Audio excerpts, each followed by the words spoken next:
مردوں کو جنت میں حوریں ملیں گی تو عورتوں کو کیا ملے گا؟ اس کے علاوہ جنت میں کنواری فوت ہو جانے والی لڑکی کس کی بیوی بنے گی؟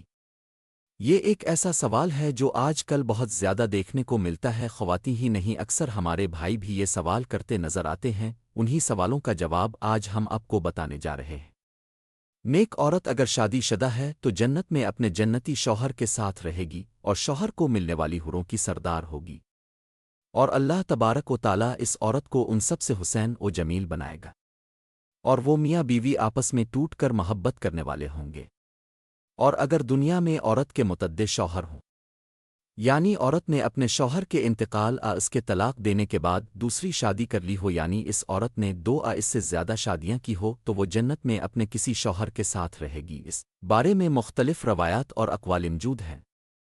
کہ الفلفاس عورت کو اختیار دیا جائے گا کہ جس کے ساتھ اس کی زیادہ موافقت ہو اس کو اختیار کر لے، وہ عورت آخری شوہر کے ساتھ رہے گی۔ اس بارے میں حضرت ابو زردہ رضی اللہ تعالی عنہ سے مروی ہے کہ اب صلی اللہ علیہ وآلہ وسلم نے فرمایا عورت کو اس کا آخری شوہر ملے گا۔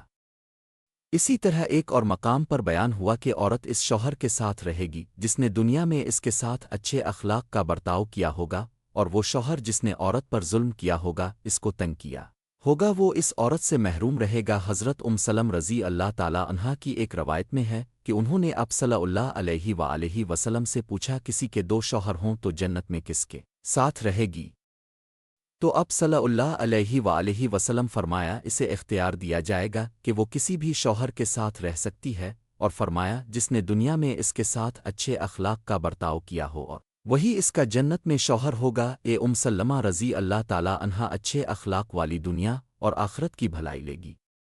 اور اگر عورت کنواری ہو یعنی اس کی شادی سے پہلے ہی انتقال ہو گیا ہو یا شادی شدہ ہو لیکن اس کا شوہر جنتی نہ ہو، تو جنت میں جس مرد کو بھی وہ پسند کرے گی اس کے ساتھ اس کا نکاح ہو جائے گا، اور اگر موجودہ لوگوں میں کسی کو بھی پسند نہ کرے تو اللہ تبارک و تعالیٰ اس